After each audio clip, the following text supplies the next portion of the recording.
Om Swastiastu. Selamat pagi dokter dan teman-teman dokter muda sekalian. Perkenalkan, saya Putu Mahadevi Pratnedari. Saya adalah dokter muda di Departemen Anestesiologi dan Terapi Intensif FK Unut RSUP Sanglah periode 12 Juli hingga 22 Agustus 2021. Mohon izin, hari ini saya akan mempresentasikan suatu topik materi mengenai opioid pada manajemen nyeri.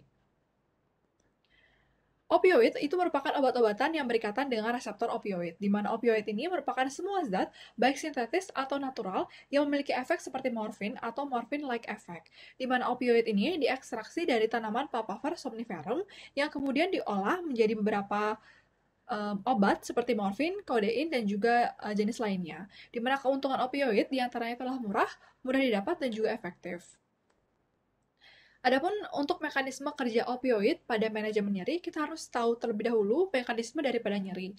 Jadi nyeri, menurut International Association for Study of Pain, nyeri itu merupakan suatu bentuk pengalaman sensorik dan juga emosional yang tidak menyenangkan yang berhubungan dengan suatu kerusakan jaringan ataupun adanya ancaman kerusakan jaringan atau keadaan yang menggambarkan adanya suatu kerusakan jaringan. Adapun mekanisme nyeri itu terdiri atas 4 proses, yakni transduksi, transmisi, modulasi, dan juga persepsi. Yang pertama, kita harus mengetahui dulu yang namanya transduksi.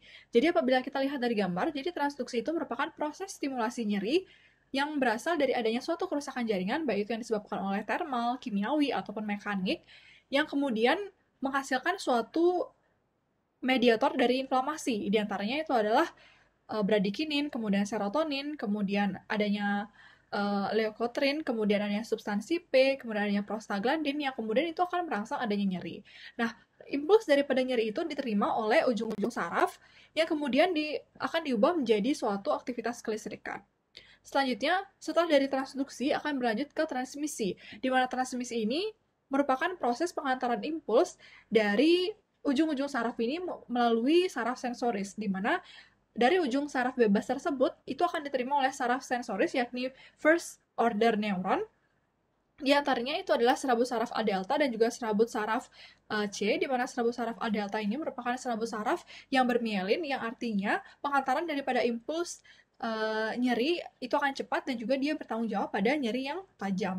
Sedangkan serabut saraf C ini merupakan unmyelinated neuron yang tidak memiliki mielin, yang artinya pengantaran impuls kepada otak itu akan terjadi lebih lama dan dia biasanya bertanggung jawab pada nyeri yang sifatnya tumpul.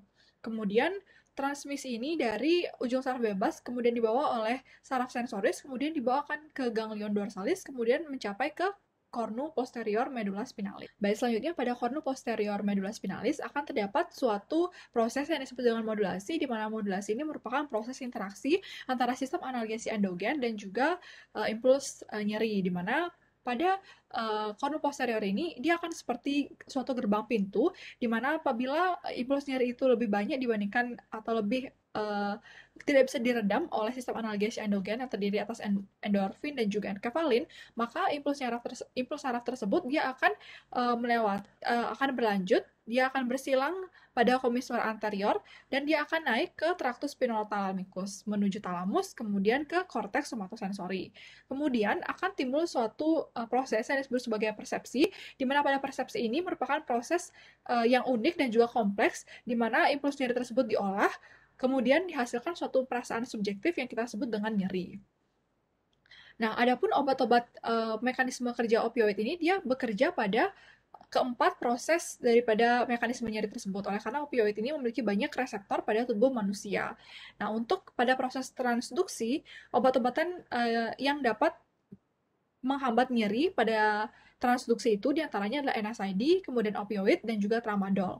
Kemudian pada proses transmisi yang dapat menghambat daripada mekanisme nyeri di sini adalah topikal atau regional anestesia. Kemudian pada proses modulasi, maka obat-obatan yang dapat meredam di sini itu adalah antikonvulsan seperti gabapentin, pregabalin, kemudian NMDA antagonis, opioid, kemudian SNRI, kemudian TCA seperti amitriptilin dan juga tramadol. Selanjutnya, pada proses persepsi, maka di sini obat-obatan yang dapat menghambat daripada nyeri itu adalah acetaminophen, opioid, dan juga tramadol. Kemudian pada descending pathway, itu opioid juga berperan Kemudian ada TCA dan juga SNRI, di mana penanganan nyeri akut ini didasarkan atas WFSA atau World Federation of Society of Anesthesiologists. Yang pertama, penanganan nyeri akut pasca operasi itu dapat diberikan strong opioid with injeksi, oleh karena pada saat pasca bedah, itu mediator inflamasi itu sedang banyak-banyaknya keluar, sehingga harus redam atau harus diberikan opioid yang kuat dengan injeksi agar cepat. Selain daripada strong opioid with injeksi, dapat juga diberikan lokal anestesia. Kemudian apabila pada saat kita evaluasi nyeri secara berkala, nantinya didapatkan adanya penurunan daripada intensitas nyeri, maka dapat dikurangi dengan menggunakan opioid dengan oral. Kemudian apabila pada saat kita evaluasi secara berkala kembali, kemudian didapatkan intensitas nyeri yang berkurang, maka kita dapat menggantinya dengan menggunakan aspirin dan NSAID. Nah, adapun untuk golongan opioid sendiri itu terbagi menjadi atas opiat, kemudian semi-sintetik, sintetik, dan juga endogen opioid, di mana opioid ini merupakan derivat murni daripada opium. Contohnya adalah morfin, kodein, dan juga tebain. Sedangkan untuk semi-sintetik ini merupakan derivat substitut dari morfin dan juga kodein. Di antaranya adalah hidromorfon, kemudian oksimorfon, dan juga oksikodon, dan juga hidrokodon. Nah, adapun pada semi-sintetik ini dibedakan lagi menjadi obat-obatan opioid yang agonis, antagonis, partial agonis, dan juga antagonis. Selanjutnya adalah reseptor opioid, di mana seperti yang telah saya sebutkan sebelumnya, opioid ini memiliki banyak reseptor yang tersebar di seluruh tubuh daripada manusia, baik itu pada sistem saraf pusat maupun sistem saraf tepi. Adapun opioid sendiri, dia memiliki beberapa reseptor, diantaranya adalah reseptor mu, reseptor kappa, reseptor delta, dan juga reseptor sigma. Adapun efek daripada reseptor mu ini diantaranya adalah pada reseptor mu1, itu adalah analgesia pada supraspinal maupun spinal, di mana pun perbedaan daripada analgesia supraspinal dan juga spinal ini, pada sistem supraspinal, tempat kerja opioid itu adalah pada substansia grisea, yakni di periaqueductus dan juga periventrikular.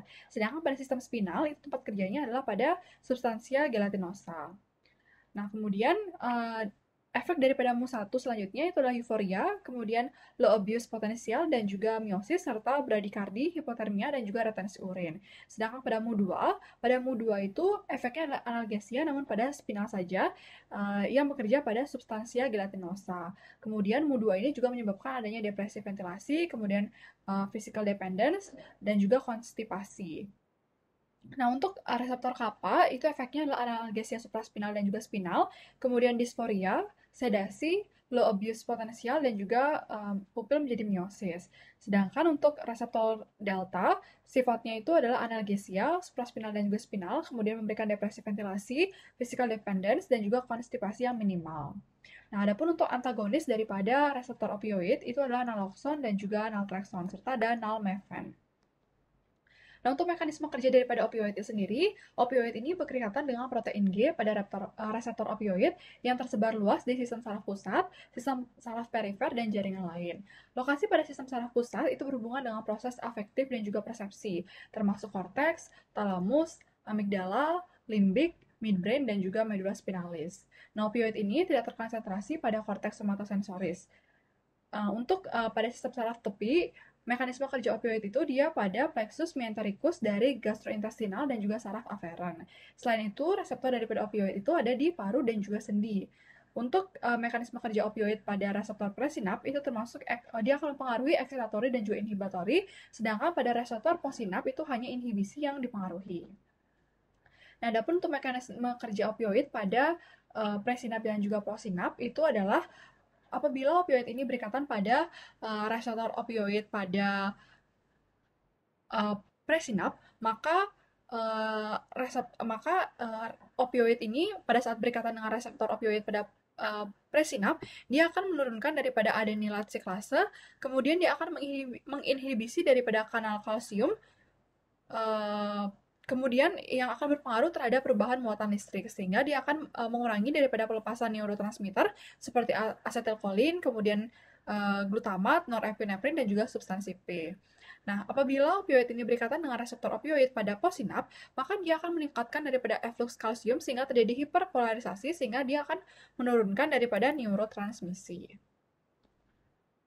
Nah, ini merupakan farmakodinamik daripada opioid, di mana untuk farmakodinamik daripada opioid itu, farmakodinamik ini adalah bagaimana efek opioid ini terhadap beberapa sistem organ daripada manusia. Adapun untuk pada sistem saraf pusat, dia akan menyebabkan adanya analgesia, baik itu spinal dan juga supraspinal. Kemudian dia akan menurunkan daripada cerebral metabolic rate of oxygen.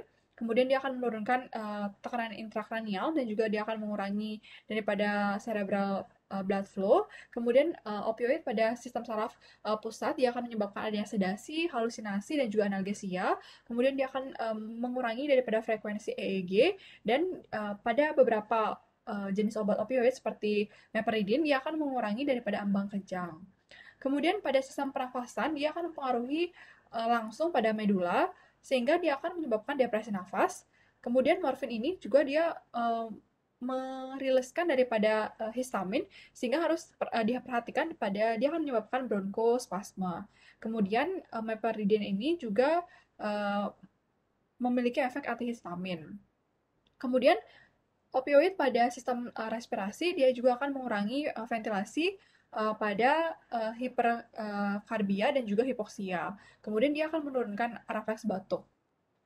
Adapun pada sistem kardiovaskular, maka dia akan menurunkan daripada heart rate melalui stimulasi vagal, kemudian dia akan mengurangi daripada vasomotor sentral, kemudian dia akan mengurangi daripada efek simpatis. Nah, meperidine ini dia memiliki beberapa efek seperti atropine-like effect, di mana dia akan meningkatkan heart rate, kemudian dia akan memiliki quinidine-like effect, di mana dia akan meningkatkan eksitasi daripada miokardial.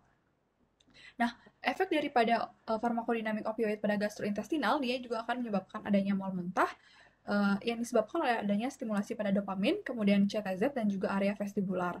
Kemudian dia akan dapat menurunkan daripada efek peristaltik sehingga menyebabkan adanya perut kembung. Di mana opioid ini juga menyebabkan adanya kontraksi daripada sphincter OD sehingga menyebabkan adanya kolik abdomen.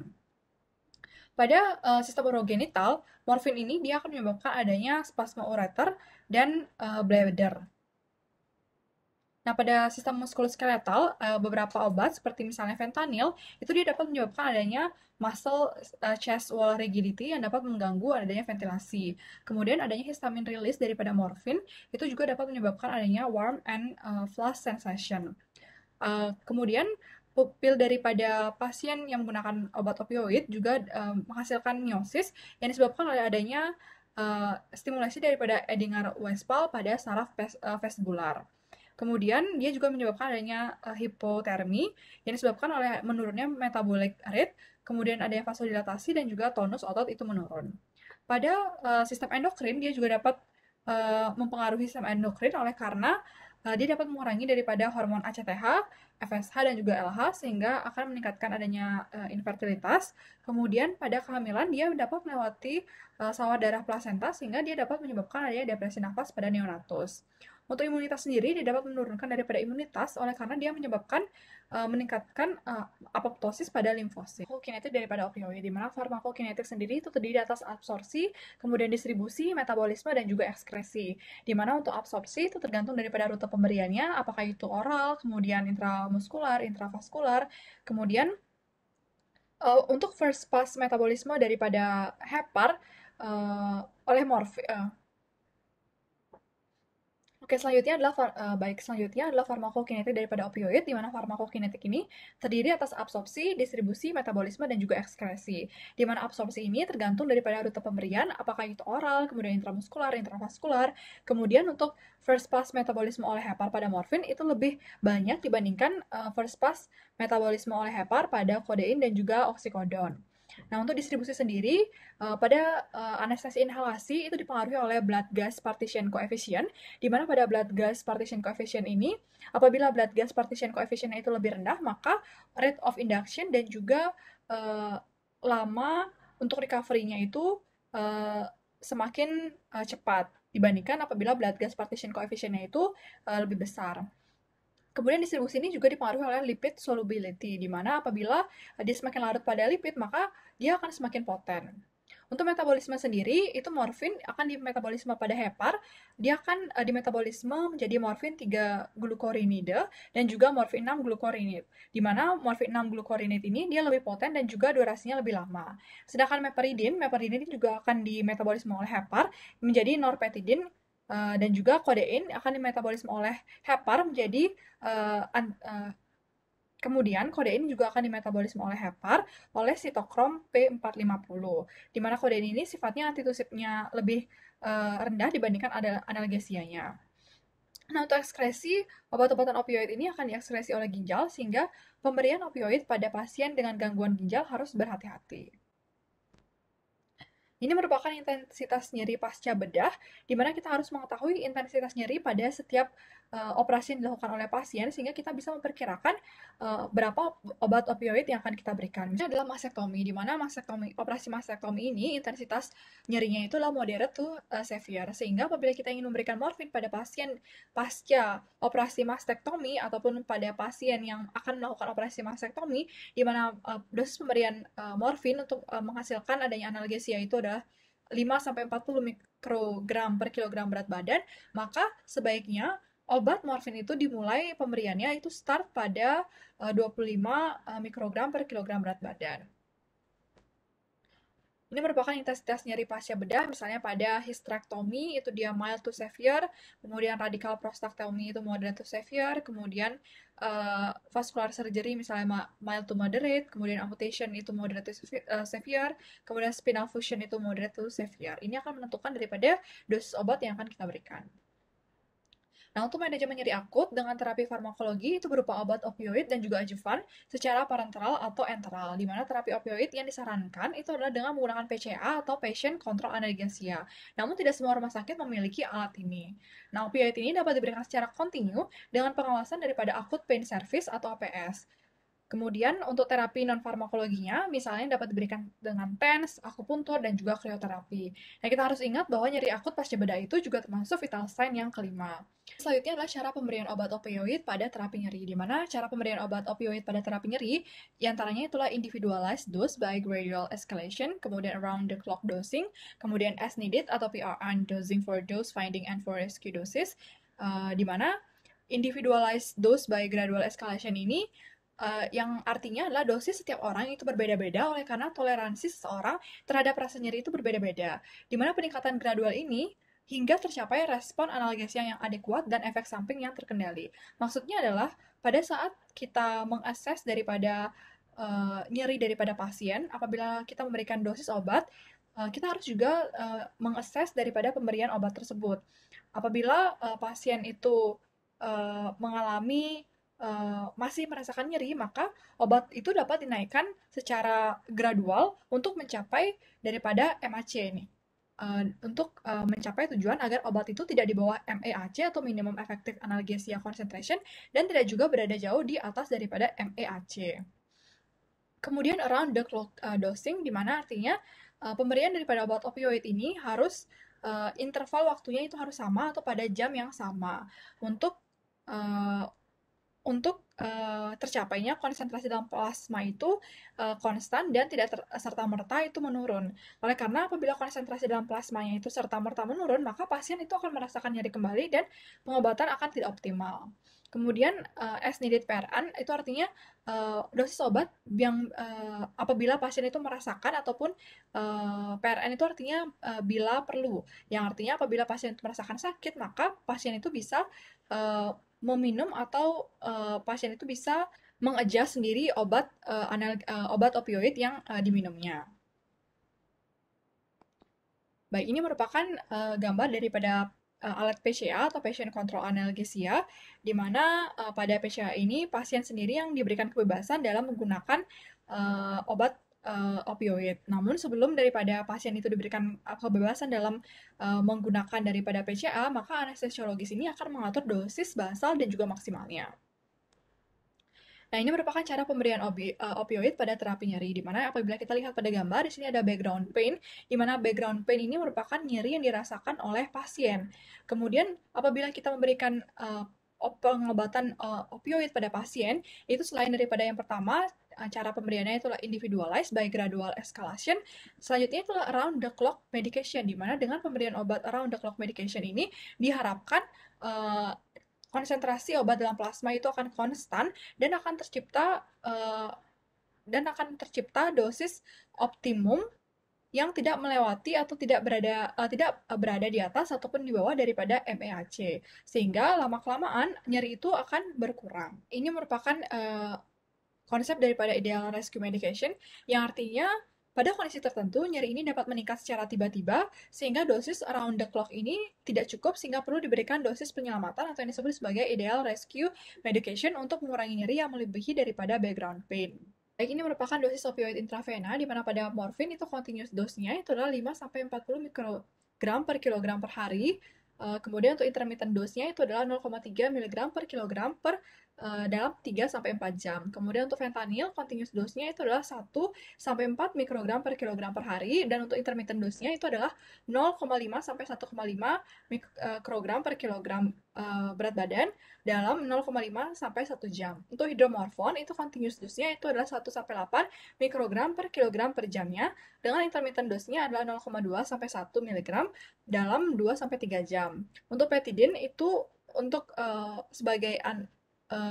untuk continuous dose-nya itu tidak disarankan, sedangkan untuk intermittent dose-nya itu adalah 0,75 mg per kilogram dalam atau tiap 3 jam. Nah, ini merupakan tapering and discontinuing opioid infusion, di mana dalam kita mentaper ataupun melanjutkan daripada opioid itu harus diperhatikan beberapa prinsip. Yang pertama itu adalah perintah dosisnya harus jelas. Kemudian menggunakan syringe pump. Kemudian penyesuaian dosis untuk pasien yang memiliki kelainan hepar dan juga ginjal. Kemudian perhatikan obat lain yang juga memiliki efek sedasi. Kemudian opioid oral itu diberikan setelah opioid intravena selesai diberikan. Kemudian setiap pasien itu harus terpasang daripada pulse oximetry untuk menilai apakah ada efek samping daripada opioid, yakni depresi nafasnya. Kemudian menggunakan analgetik adjuvan. Kemudian transisi dilakukan setelah pasien bisa makan dan nyeri sudah berkurang. Kemudian menurunkan rate infusion pump itu perlu dilakukan apabila penggunaan opioid kontinu lebih dari 5 hari. Kemudian penurunan infusion rate by 25% per hari itu mengurangi insiden daripada withdrawal effect. Kemudian oral opioid itu dimulai bersamaan dengan penurunan infusion rate. Dan observasi dan penyesuaian dosis itu dilakukan selama transisi. Nah, adapun ini merupakan dosis opioid oral, di mana ini hanya perbandingan saja, di mana untuk dosis dan juga untuk pemberian dosis dan juga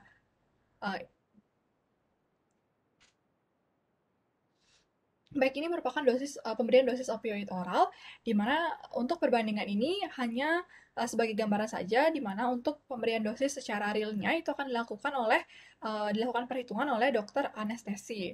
Nah, untuk morfin, apabila kita parenteralnya kita berikan 1 mg, maka pada oral nantinya kita akan berikan 3 mg. Kemudian untuk hidromorfon, itu apabila kita berikan parenteralnya 0,2 mg, maka oralnya kita berikan 1 mg. Kemudian untuk fentanyl, kodein, dan juga metadon itu sebaiknya dikonsultan kepada. Selanjutnya adalah breakthrough pain, di mana pada breakthrough pain ini kita gunakan opioid pada syringe pump yang sama, kemudian lakukan pencatatan terhadap dosis yang diberikan, kemudian bila perlu dilakukan eskalasi dosis dengan rate of escalation tergantung derajat nyeri, dan dinaikkan 30-50% for mild to moderate pain, dan 50-100% pada severe pain. Nah, kemudian ini adalah toleransi dan juga dependensi, di mana toleransi ini merupakan perubahan dari hubungan dosis-respon yang diakibatkan oleh paparan obat secara terus-menerus dan bermanifestasi sebagai kebutuhan akan dosis yang lebih tinggi untuk mendapatkan efek yang setara. Di mana toleransi analgesik ini jarang menjadi masalah, di mana dosis opioid tetap relatif stabil tanpa adanya patologi yang memburuk, dan peningkatan kebutuhan opioid setelah periode stabil seringkali merupakan sinyal perkembangan daripada penyakit. Nah, untuk dependensi sendiri itu merupakan muncul dan berkembangnya sindroma withdrawal ketika dosis dikurangi atau dilakukan administrasi antagonis. Nah, kemudian adalah manajemen overdosis daripada opioid, di mana untuk manajemen overdosis opioid sendiri, kita harus mengenal daripada tanda overdosis daripada opioid. Misalnya itu adalah hipoventilasi, kemudian adanya malignan aritmia, kemudian adanya agitasi, dan juga tidak sadar yang dalam. Apabila ada hal-hal atau adanya tanda seperti ini, seperti hipoventilasi, kemudian malignan aritmia, dan juga agitasi, maka yang harus kita lakukan adalah berikan ventilasi dengan bulk valve mask atau ambu bag, kemudian kita berikan 0,04 mg intravena naloxone. Kemudian reassess kembali dalam 2-3 menit apakah ventilasi pasien itu sudah membaik ataupun aritmia daripada pasien itu sudah membaik atau belum. Kemudian apabila responnya inadekuat, maka tambahkan kembali atau masukkan kembali obat naloxone intravena sebanyak 0,04. Kemudian reassess kembali. Kemudian apabila pada saat 2 kali kita reassess tidak ada inadequate respon, maka kita berikan naloxone secara intravena itu 0,08 mg. Kemudian kita lakukan reassess kembali, kemudian lakukan terus sebanyak kemudian kita lakukan reassess kembali dan juga doublekan dosis daripada naloxone apabila respon daripada pasien itu inadekuat, dan biasanya maksimal dosis daripada naloxone itu adalah kurang dari 2 mg. Nah, sekali adekuat respon itu tercapai, maka tetap observasi pasien itu minimal 90 menit. Nah, apabila tanda dan juga gejala ini tidak berkembang, maka perhatikan tujuan daripada terapi yang akan kita berikan, kemudian kita harus memberikan intubasi endotrakeal kepada pasien untuk menyelamatkan daripada jalan nafas ataupun breathing daripada pasien. Kemudian kita pertimbangkan untuk transfer ke ICU. Baik, sekian presentasi mengenai opioid pada manajemen nyeri. Saya mohon maaf apabila ada kekurangan dan juga salah kata. Akhir kata, saya tutup dengan Parama Santi. Om Santi, Santi, Santi, Om.